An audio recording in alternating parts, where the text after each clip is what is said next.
Yes, we would like to talk about the general poem written by Siegfried Sassoon in 1980, which consists of one stanza with 8 lines, where the 7th line only consists of dots in order to create a pause in the flow. The rhyme scheme of this poem is A, B, A, B, C, C, then the dots, and then the C again. And it creates a good flow, and it's enjoyable to read. The first 2 lines in the poem suggest a rather happy atmosphere, which is interrupted in the 3rd line, where death is presented for the first time, and this kind of darker feel and mood is present throughout the rest of the poem, with a lot of irony as well. Okay, the title and the setting.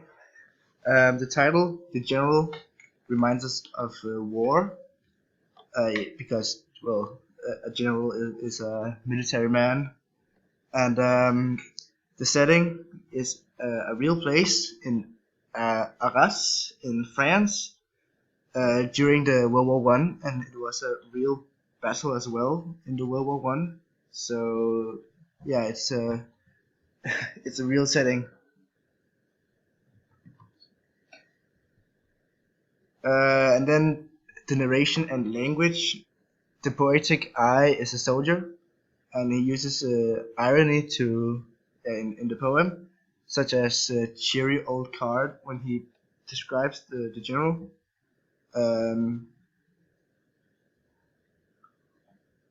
Yeah, after his fellow soldiers are dead because of the general himself. And there also a contrast. It's when the general says good morning, he's very happy and he's smiling, and it's a contrast to how the world and how the soldiers felt during the world, which they probably felt sad and it was tough for them, and then the general just comes in and is very happy and just says good morning. So yeah. There's also used direct speech in the poem. Yeah, the two examples we just used, and it's also informal language. Yeah, pretty much.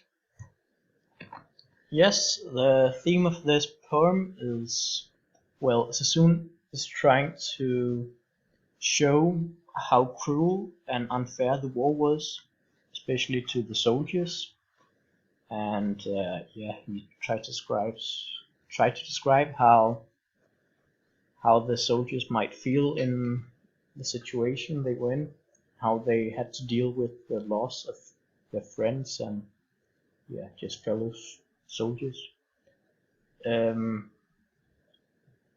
which is also seen in the poems by Wilfred Owen we have read, Anthem for Doomed Youth, and Dulce et Decorum Est. These poems also describe the cruelty of the war and what terror the soldiers might experience during that. So yeah, it contrasts to some other poems we have also read, which romanticized the war and explained how good and brave and noble it was to join the war and do your duty for the country. So yeah, thank you and goodbye.